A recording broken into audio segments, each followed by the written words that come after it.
right. Hey, everyone. Good day. My name is Mark Benchap, and welcome to another edition of Anansi Web Education, a program that started about, let's say, maybe 2, 3 weeks ago. And as we wrapping up, when I say wrapping up, we're the couple days before Emancipation. Big celebration, ought to be a big celebration, something that we should be celebrating and embracing as our history, not only for our generation, but generations to come. This discussion today, we have, my regular sidekick, so to speak, on Anansi Web Education, former president David Arthur Granger, and we have no stranger as well, Shellon Washington, attorney at law, and we have Mr. Wayne Caesar, our accountant, with us. But we will be talking about these are the four areas we want to touch on this beautiful day. Is what are the factors, or what factors contributed most to the achievement of African emancipation? Which martyrs, death, and sacrifices of Africans contributed most to emancipation? And why has emancipation not succeeded in eradicating African poverty after 185 years? And then finally, how can the annual celebration of emancipation improve people's lives today? We are not going to waste any time. We're going to get straight into today's program. And let me just take the time to welcome our guest, so to speak, or we will be having this conversation. It's just a conversation, mind you. Let me welcome everyone: Mr. Granger, Ms. Shellon Washington, and Mr. Wayne Caesar. Welcome to the show. Thank you. Yeah, thank you. Thank you, Mark. It's a pleasure being here.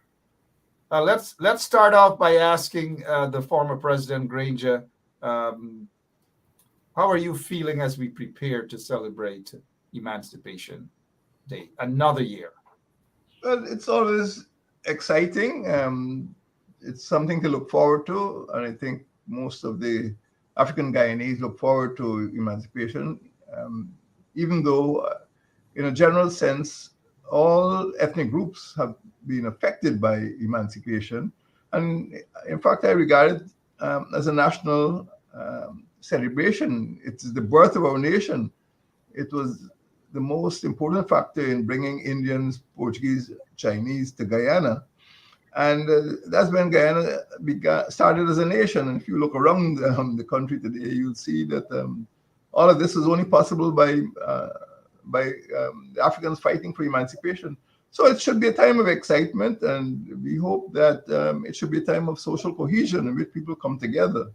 It's not an ethnic festival. People should come together, and their children should understand how emancipation contributed to their being here and to the freedoms they enjoy. So I don't know the mood. I haven't been in public for a little while, but it certainly in the countryside, it used to be a widely anticipated and widely celebrated event. Absolutely, I can attest to that as well. But let's go to Miss Washington, originally from Linden.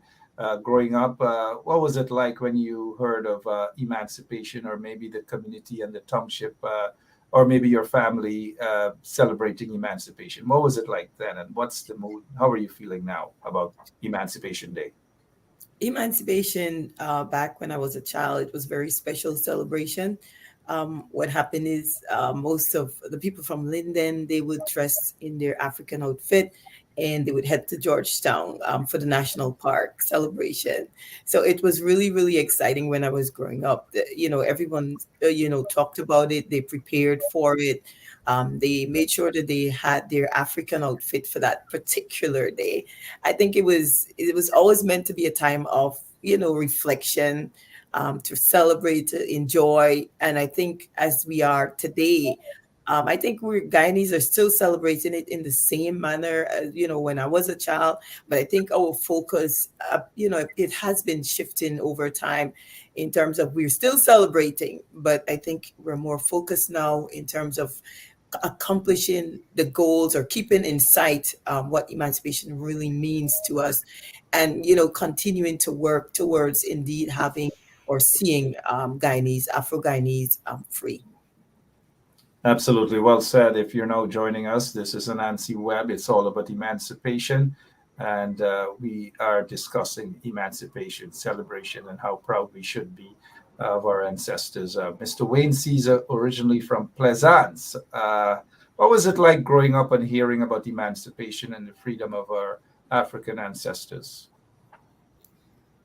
Mark, it was quite interesting because I recall my grandfather used to sit myself down, my brothers and all my cousins, and he would talk about emancipation and what it meant to him, what the struggle was like for our ancestors, our foreparents. And listen, today I sit down here a very, very proud man. I am proud of the accomplishment of our ancestors.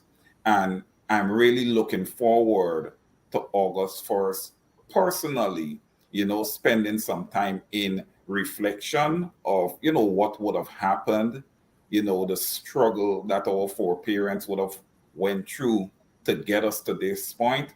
They are the reason that all of us on this panel can sit here today and discuss emancipation. It's because of their accomplishment.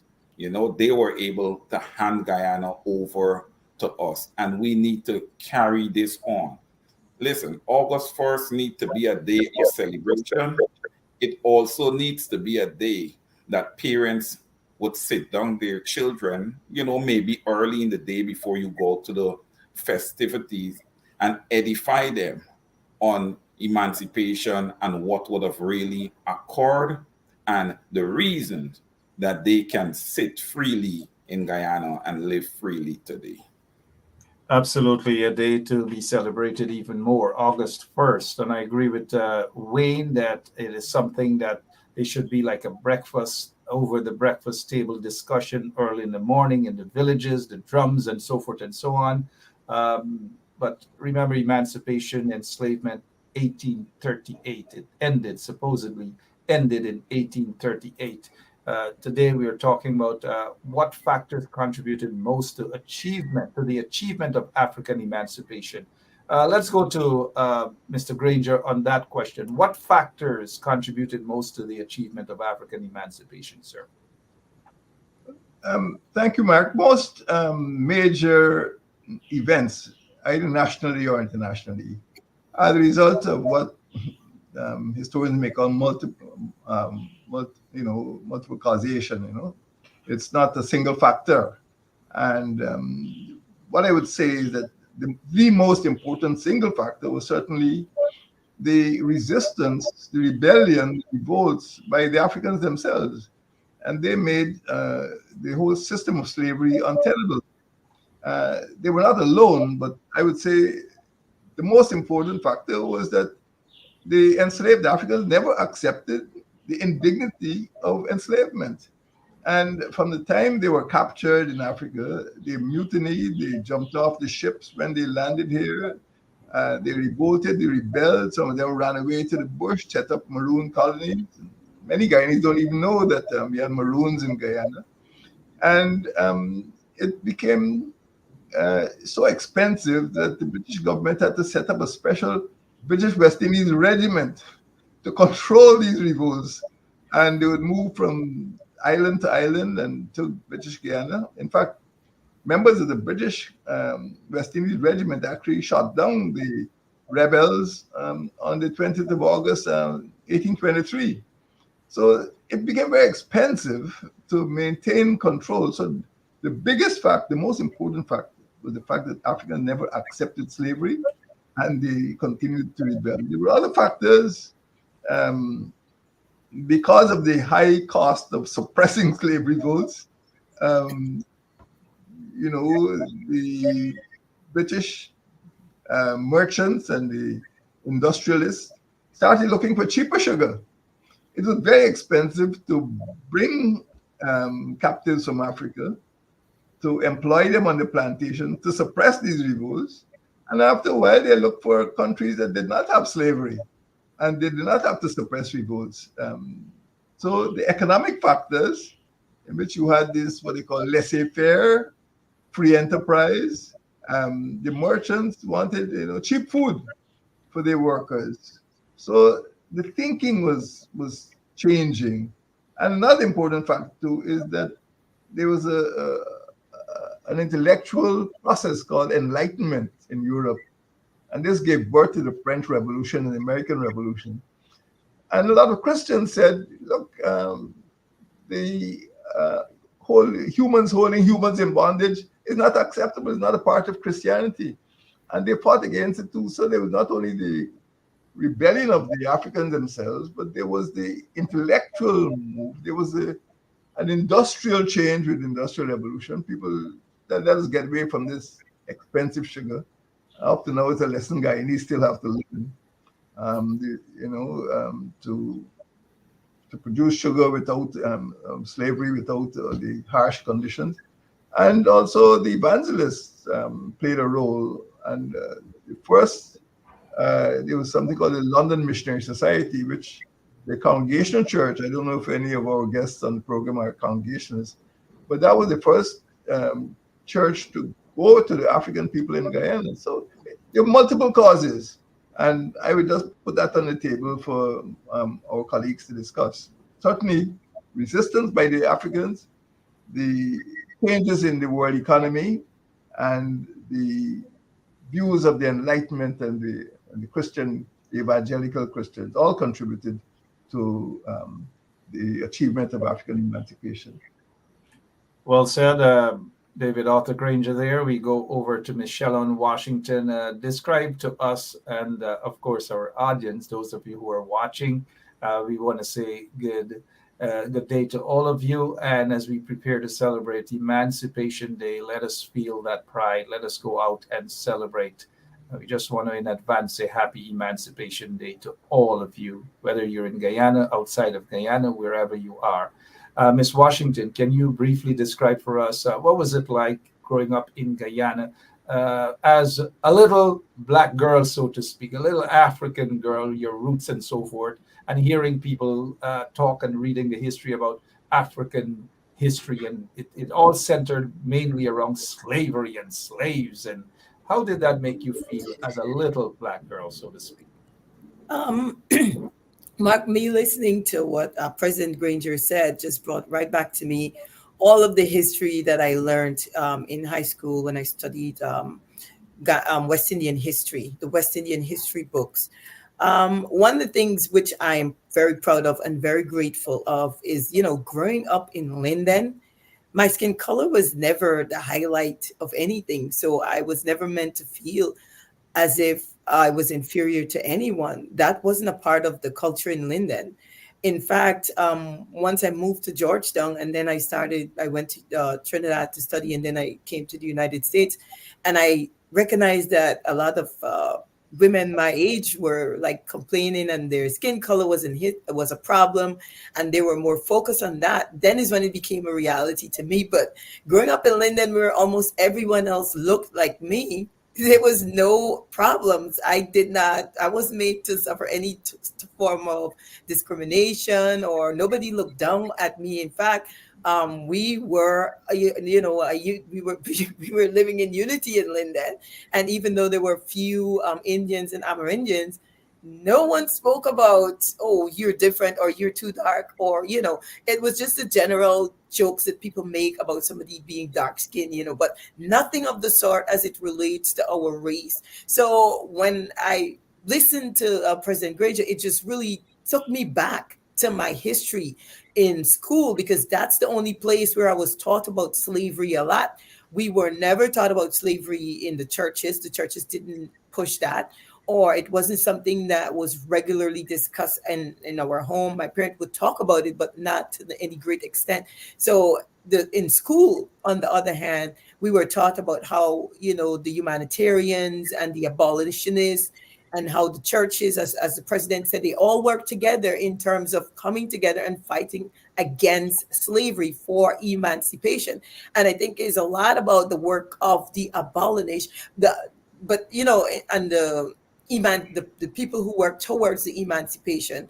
But one of the things I think that really pushed that, like the president said, is the Africans' mindset. They were never satisfied with sitting and being slaves. So at every opportunity, I think they try and they push towards trying ways of escaping, finding ways to see if there's a possibility for them to be emancipated. So I think that would have never stopped. They would have continued to fight and find newer ways. And I did learn about the Marines, the Maroons. I'm sorry, the Maroons are almost in every single Caribbean history books. About how they fought and how they helped the slaves, because the Maroons were very versatile in the interior. They knew how to maneuver their way around.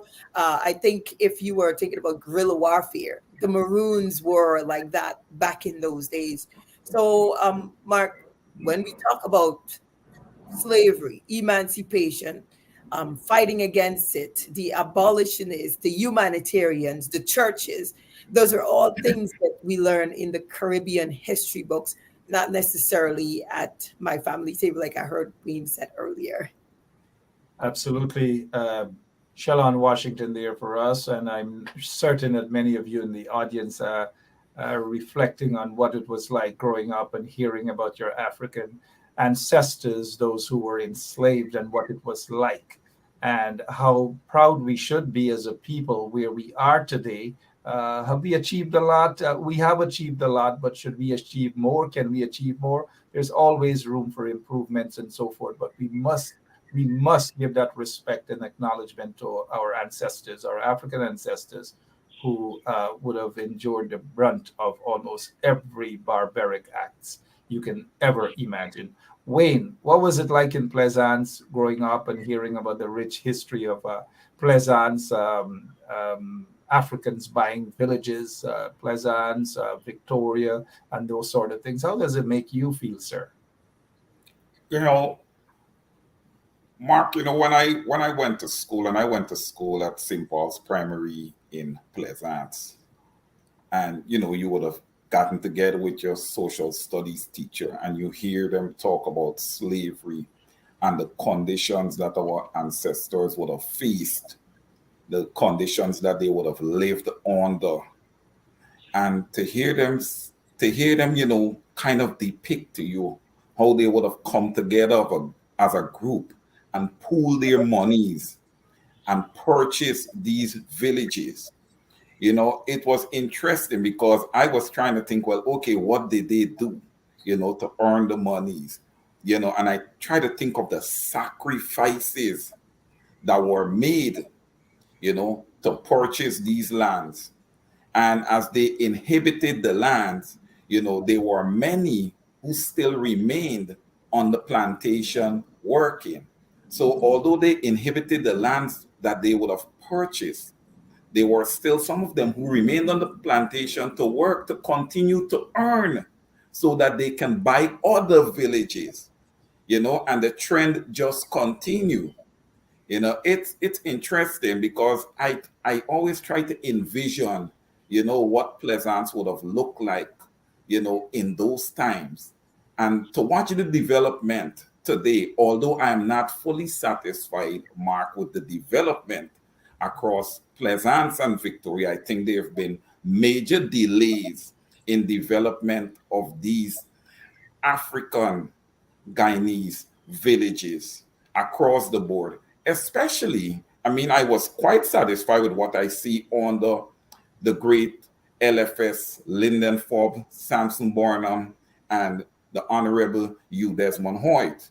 But once we had the PPP government, in power under those under the PPP in those 23 years, I feel like if those villages, Mark, has been neglected and lacks development. You look at the sidelines, you look at these places, the roads are not completed. I know we had a period of the coalition in government, but that being said, 5 years is not enough to repair what would have been lagging for 23 years. So, listen, when I look at the history of Plaisance, I see a rich history, our ancestors, working hard and developing pleasance to the best of their ability. There was a lot of farming done in these communities also.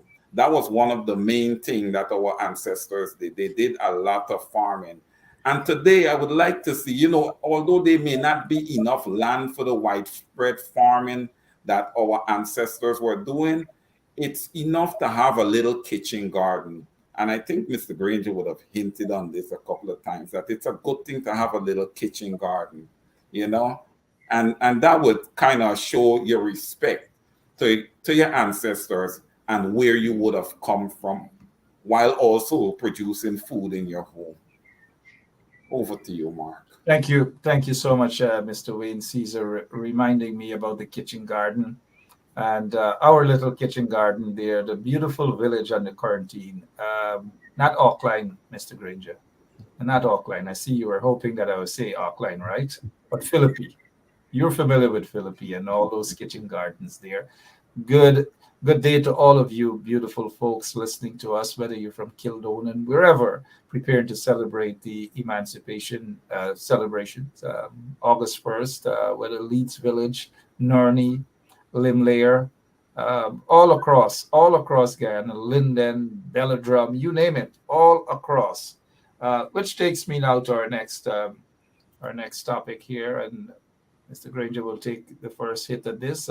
The martyrs' deaths and sacrifices contributed most to emancipation, and also we'll just, since we're looking at time as well, why has emancipation not succeeded in eradicating African poverty after 185 years? I think Mr. Caesar alluded to the fact that for 23 years, we can do several programs just to the damage done for those 23 years from 1992 all the way to 2015. The tremendous damage done to the entire country, but more so to African villages also.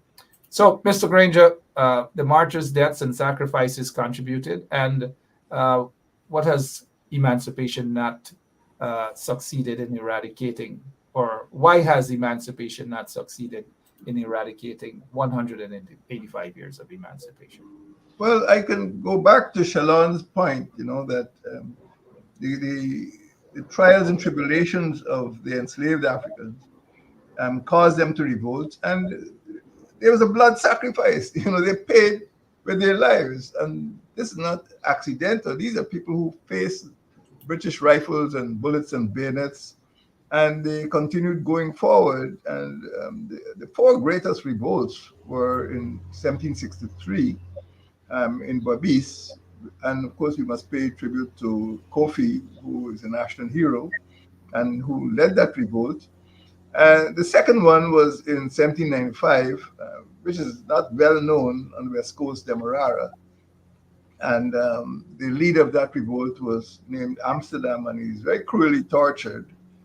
And the third one, as you know, was in 1823, and there are 200 martyrs. Of course, they're anonymous, but we know that tribute is paid to Kwamina, who was the spiritual, intellectual, inspiration. And of course, the fourth one was in Essequibo, and Damon, as you can see, picture there, Damon led a revolt after emancipation was promised on the 1st of August, 1834. The freed Africans were told they had to go back and work for the same master, the same plantation for 6 more years. And Damon said, no, we're not going to do that. And you can see he raised the flag in churchyard at the Bell Alliance. But the statue is at Anna Regina. I said, we're not going to do that. And of course, he was arrested and he was executed outside the public buildings in Georgetown. So we must pay tribute to those martyrs. They shed their blood, they died for freedom. And that was the most important factor. And we must remember those four, Kofi, Amsterdam, Kwamina, and Damon as the four people who actually died for our freedom. But as you meant, to save time, I'll go on to the next question. We don't need to linger too much on the actual martyrdom, but martyrdom was important. because it convinced the British that we were going to die rather than remain in an enslaved condition. So it was important, and it helped to sway what Shalon refers to as the evangelical element, and the conscience, the Christian conscience of Western civilization. But let me go on to the next question you asked, because I think that is also very profound. Why has emancipation not succeeded in eradicating African poverty? Now, the big question is that although emancipation was necessary, it was not sufficient. And again, we go back to what Wayne was saying was taking place in Plaisance. Um, Shalon doesn't come from a coastal village, but Wayne could tell you without, he mentioned the word sidelines, without those sidelines and middle walks, Plaisance cannot be drained. And for most of the African villages on the coast, control of drainage and irrigation was essential to survival.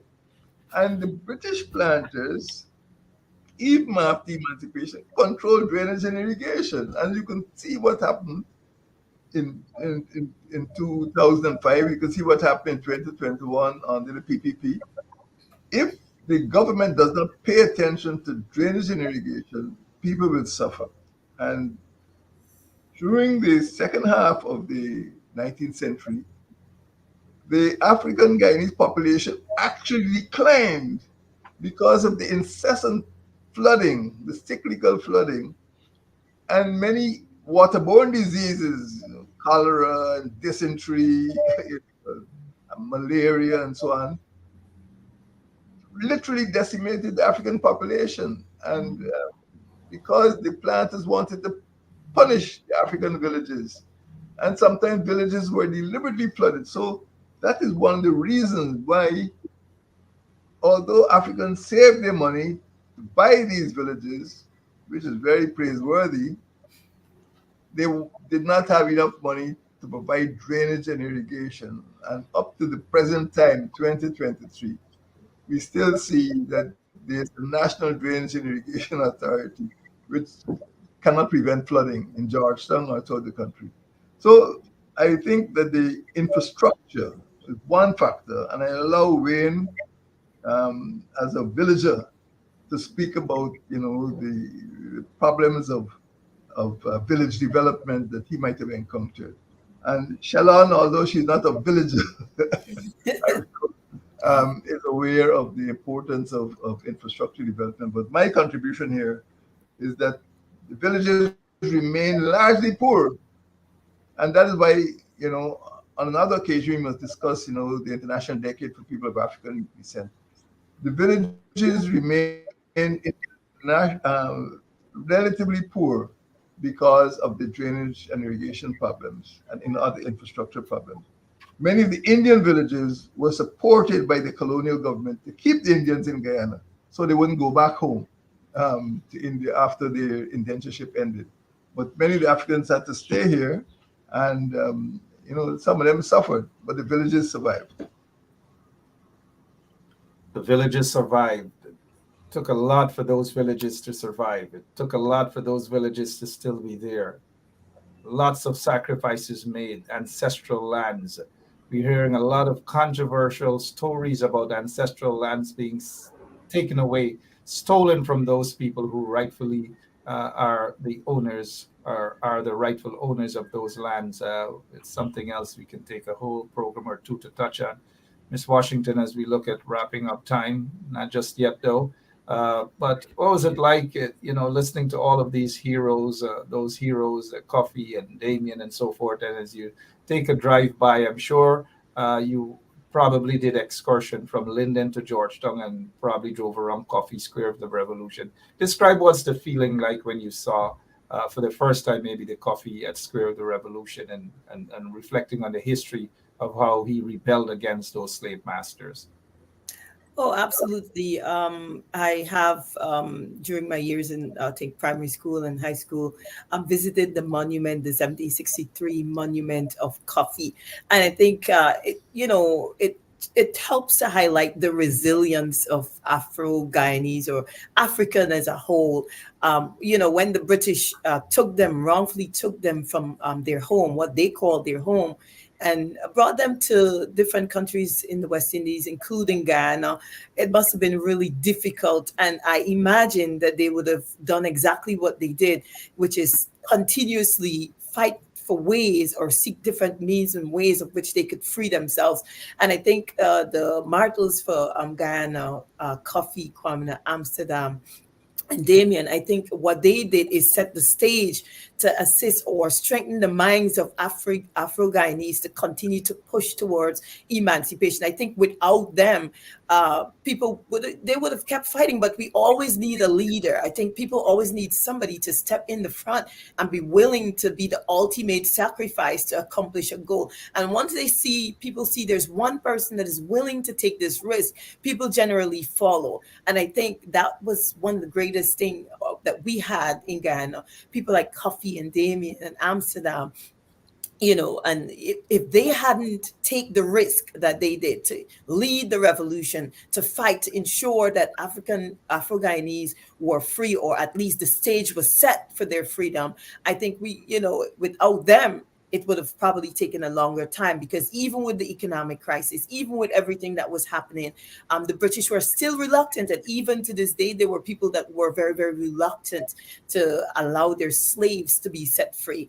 And as it relates to the other issue, as the impact economically on Afro-Guyanese as to why whether or not the poverty has been eradicated after emancipation. But I don't think poverty would be eradicated that easily. One of the problems we have faced is years and years and years of slavery, which essentially robbed all those Africans of all those years of wealth.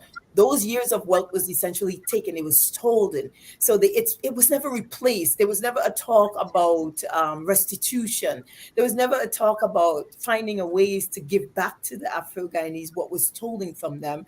And I think in some countries, especially the United States, there's always talk about reparation. There's always talk about what they're going to do, steps they're going to take to restore what was lost. And I think in Ghana, it's the same thing. If you take from somebody 300 years or more, you just take and you take and you take all of the wealth that they would have gotten to pass down to generations, from generation to generation, and you leave them with nothing. It's difficult for them to, go back and, find a way to restore. That's decades worth, that's years, hundreds of years worth of stripping wealth and economic freedom from those people. So to restore that, it's going to be a very, very difficult task.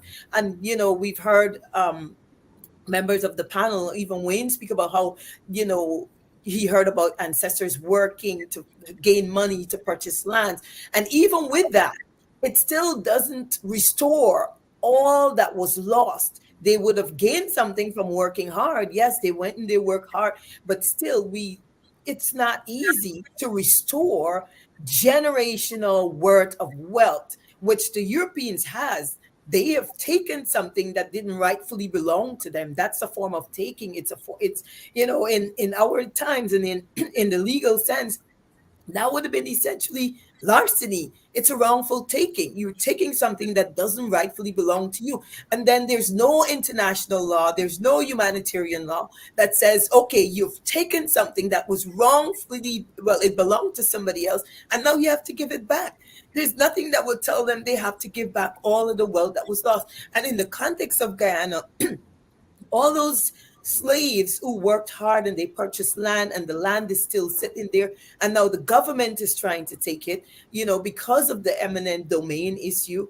We can stand up and try to fight and say, well, our ancestors worked hard for this and they're entitled to it, and then you're entitled to give them the infrastructure that they need to work the land or to do whatever they require to do. But the fact of the matter is, the current government doesn't really care much about the sacrifices, the ultimate sacrifices that African Guyanese made to be where they are today. And I want to reflect on that. And I would say that moving forward, we've got to find better ways of how we're going to get around the obstacles that African Guyanese are still facing, even as we celebrate Emancipation Day. Obstacles indeed to get around and to ensure that we eradicate whatever those move out those obstacles. We know some of those obstacles, political and otherwise. And we also know about people just snatching things illegally from people, whether it's lands, ancestral lands, and so forth, and thinking that it's okay to take people's things, whether it's lands and law books and whatever. Mr. Wayne Caesar, your reflection as we look at the time, and this is not limiting you. Feel free to talk, reflect on growing up and hearing about the heroes like Coffee and Damien and others, and especially when you, I'm not sure when was the first time you went from Plaisance to Georgetown, and I wouldn't get into that. So, what was it like taking a first peek at the 1763 monument and learning about coffee and so forth? Well, first, Mark, in learning about coffee, I was very, very impressed. I remember that class quite vividly. I was very focused in that class because it was interesting. The teacher really got my attention when we spoke on that topic. And, in going around the Square of the Revolution and seeing that impressive monument, listen, Coffee is a personal hero of mine. In my opinion, he is the father of freedom in Guyana. And His Excellency would have said earlier, you know, emancipation, all Guyanese would have benefited from emancipation. So it is important on August 1st for every single Guyanese to participate in the emancipation exercise. That being said, Damon, Kwamina, and Amsterdam, they were also very, very important. But I personally feel that 1763 revolt would have set the stage. Coffee would have given them a template. I thought that is what they would have gained from that 1763 revolt because he had them on the brink, but they tricked him by trying to negotiate with him. And the negotiation was just done, to give them time to wait on their armies to come in. Hence, they were able to recapture and take back over their plantations. But I think Coffee would have given the template to everyone as far as, us being able to attain that emancipation eventually. But many thanks to the other martyrs also. They are all very, very, very important in their own way. Now, going forward to, after 185 years, why we have not been able to eradicate, emancipation, like really eradicate and see where our people see growth with our people. There are many factors that contributed to this, in my opinion, Mark, because listen, if the people were able to emancipate themselves, that would not leave a good taste in the mouth of the Europeans. So they went back to the drawing board and they came up with other methods of oppression. And it's those other methods of oppression that they would have placed on the African Guyanese and the African villages, basically in revenge for what would have happened, us being able to get emancipation. So I think we're still fighting to get out of that. And Mark, what I find is that many times, we receive instructions and not instructions from the right people, as to, hey, you guys need to do this, and you're going to find better development. You're going to be able to develop your people better. I think the strategy in developing our villages and developing our people needs to be developed by us, ourselves. just like how we would have developed the strategy for emancipation. Nobody developed that for us, Mark. We did it on our own and it worked. So if it would have worked once, it definitely could work twice. So as a people, we need to come together. We need to focus. We need to pay attention to our values and not move away from our values. And I feel like if we're going to be able to wiggle ourselves out of the oppression that we're currently facing, listen, we're in the 21st century, Mark, and I would not have expected to be using the word oppression. But with the current government that we have in place in Guyana, I am forced to use that word based on what I have been seeing. Over to you, Mark. Thank you so much, Mr. Caesar. Lots of things that we are observing every single day, reminiscent of the 23 years what we witnessed. But this is Anansi Web Education, and we are basically talking about emancipation. August 1st, Emancipation Day. What is there to celebrate? We're not seeing much activities thus far, especially from those who are in office, but we can understand why. Uh, when Wayne said that his class, his favorite subject there, when they were teaching about coffee and so forth, it reminds me of my time when I was listening to little school out there at Wellington Park. Maybe Mr. Granger familiar with Wellington Park Primary School. The first time that I was taught about coffee, I felt good. And so I wanted to demonstrate to the teacher what coffee did back then, which was run away. I wanted to run out of that classroom. And so when Wayne spoke about that, reminded me of what I wanted to do when I was in Prep 8. But on a serious note, folks, as we prepare to wrap down today's program, we will close off with how can the annual celebration of emancipation improve people's lives today? How can it improve people's lives today? Mr. Granger, close off on that, please. Well, I could only summarize what Shalon and Wayne said. They have brought rich experiences to this conversation. And what they said is inspirational.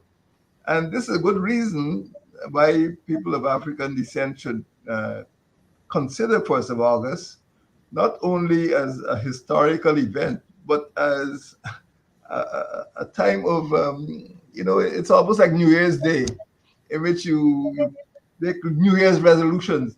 We must solve these problems. We must take inspiration from our ancestors and from our martyrs.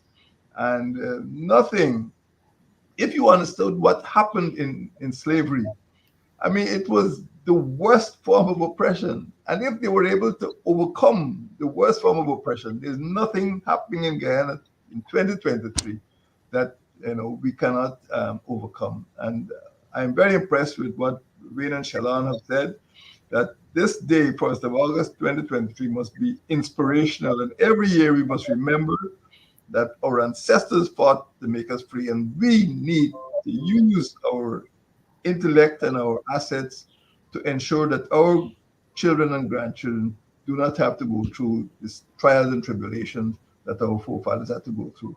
I'm very happy to join this conversation, and I feel that the annual celebration of emancipation is important in creating a spirit of renaissance in which a whole community being reborn and resolving together to overcome the obstacles that face us. We can do it. Our forefathers with less did more, and we can do it. Absolutely. We can do it indeed. We can do it. Wayne said that earlier. President Granger just said it again. In 1838, our ancestors did that. Even before that, they paved the way for that. And what's happening in 2023 is nothing compared to what our ancestors did to pave the way for us to be where we are today. We need betterment indeed. Miss Washington, how can the annual celebration of emancipation improve people's lives today as we close off with you? Mark, they who do not know their history are doomed to repeat their past. And I think emancipation being part of our history and something that we're aware of, we're conscious of, I think it's a roadmap for us to use moving forward into the future. I think we can always reflect, like President Granger just said, look back, reflect on it, and then we should use that as an inspiration to figure out where we're going and how we're going to move forward.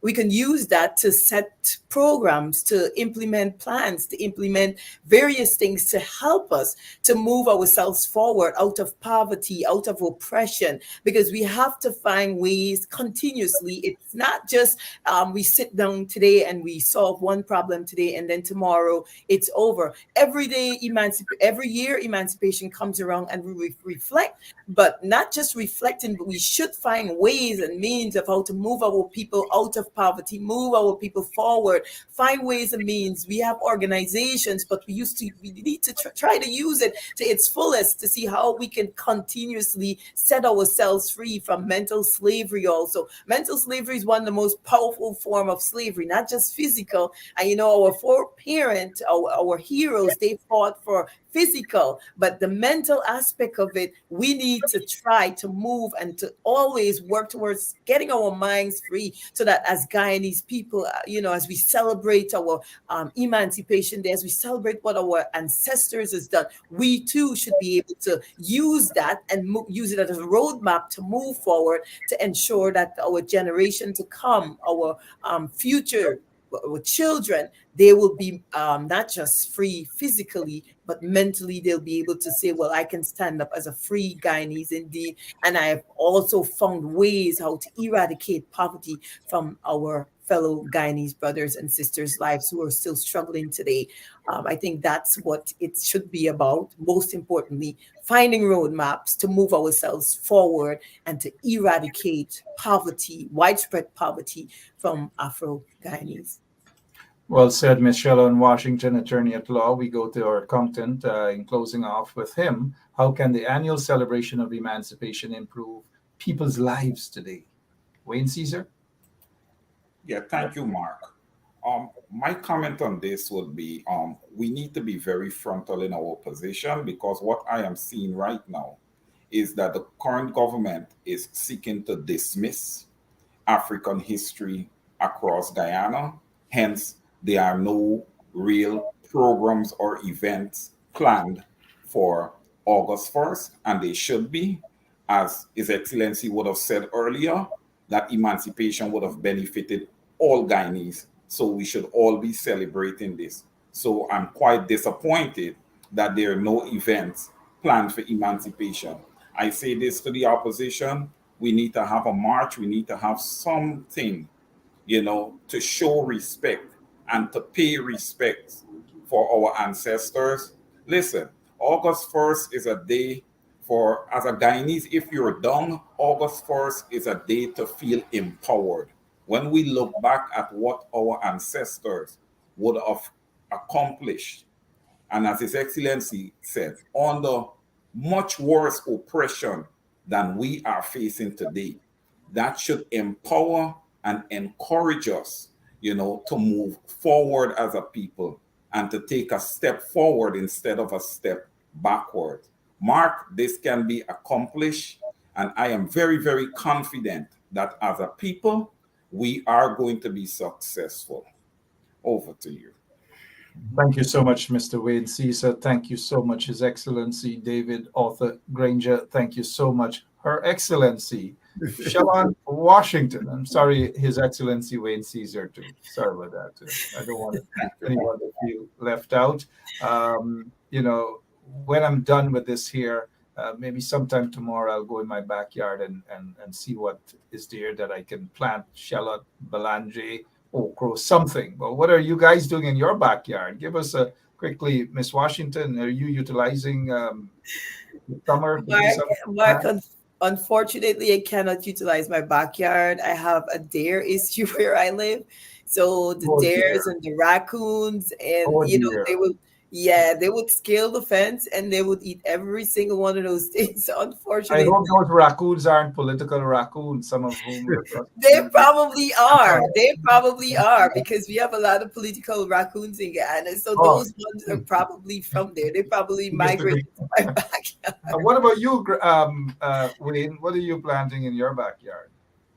Oh, well, in my backyard, you can find hot peppers, sweet peppers, tomatoes, blueberries, squash, and eggplant, which we call belange in Guyana. Yes. And So tomatoes. I do, Tomatoes. yes, We yes. plant tomatoes in Guyana, but you're planting tomatoes in America. Tomatoes in America. Right, Shalon? Tomatoes we say, right? Yeah, gotcha. Mr. Granger, Yeah. what about your backyard? What's going on? Planting? Okras, tomatoes, pak choy, and of course peppers. And well, I grew up in the quarantine, and we call it baigan. Oh my God. Baigan. But those are the things which I need to keep me alive. Tomatoes, okras are very important, and of course the green leafy vegetables, particularly pak choy, and to some extent cabbage and broccoli. I use up most of my yard space. One of these days, we'll have to take a view of what's going on there in your backyard. Sorry about those political raccoons, Miss Washington. Really sorry. Uh, Ladies and gentlemen, we thank you all so much, and all of our listeners from Guyana, around the other parts of the world. But it's Emancipation Day. Let's feel. Let's get that vibe. Let's get that beat. Let's get that pride. Let's show some respect, maximum respect to our African ancestors who were able to pave the way for us to be here. All of us, not just us, but all of us to be here in a beautiful, beautiful country, Guyana, that was transformed from what it was to what it is today. We salute our African ancestors for paving that way in a very big way. Thank you so much, Mr. Granger. Thank you so much, Ms. Washington. And thank you so much, Mr. Caesar, and all of our listeners as well. Thank you all. Thank you, Mark, for having us. Happy Thank you. Emancipation. Happy emancipation. Happy Happy Emancipation. Emancipation all. Happy emancipation, guys. Happy.